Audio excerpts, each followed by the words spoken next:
everyone, today I'm going to talk about our morning time and what's in our morning basket. I am a homeschooling mom of 4 children. My oldest is almost 7 and my youngest is a baby. He's 3 months old.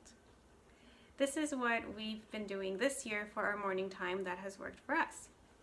So first we start off with the Modeh, which is a little Hebrew liturgical prayer that thanks God for waking us up to the next day. And after that, we sing a hymn. So I have a hymn book in our morning basket. I've marked off the hymns that our family enjoys, and I find that usually the hymns that have a chorus to them work well for us because the chorus is repeated a few times, and that makes it easier for children to learn it and to sing along to those parts. And so I really like hymns. I grew up on hymns, sang them a lot in my childhood and my teenage years when we were part of a little home fellowship. I really like them. I think they have really good words and theology in them, so I like to pass that on to my children. Next, we do our Bible memory verses. This year we did something a little different. I downloaded a CD called Sing the Word, A to Z. My Canadian is showing there, and it's the Bible memory verses, Bible verse for each letter of the alphabet, and that's what we were doing this year. So that was kind of fun because it was learning them to different songs, and my children enjoyed that. We just finished that this past week. We did the one for the letter Z. So this week we didn't have any Bible memory verses. It happens to be the week leading up to Passover though, so I just thought, well, this week I'll have my kids practice singing the 4 questions because they're going to be singing that at the Seder. So that's what we're working on this week. And for next week, I'm going to have to try to look up some other Bible memory verse system that I want to do with my children for finding verses that I'd like them to learn. I thought I would show you something we did last year that was pretty good too for Bible verses. It's ABC Scriptures. I just got it for free. I found it on Pinterest. It's from icanteachmychild.com, and it's a little thing like this, different Bible verses for different letters of the alphabet, and there's little pictures that go with them, which were a really good memory jog.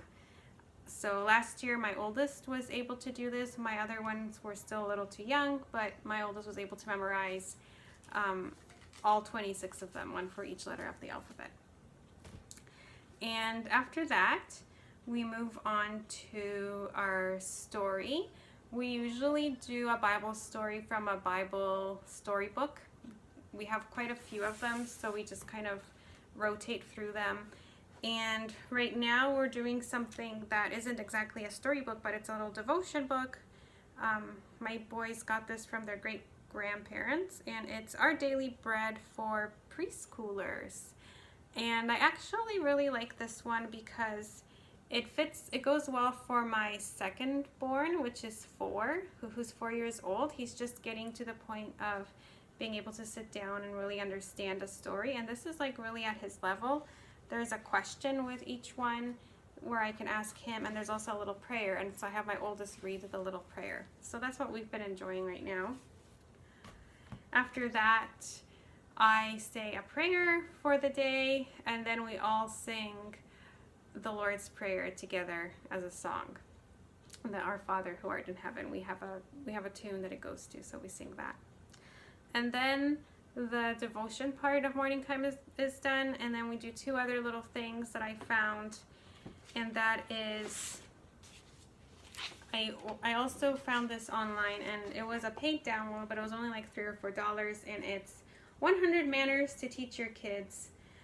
It's from the unlikelyhomeschooler.com, and it's basically that. It's 100 manners.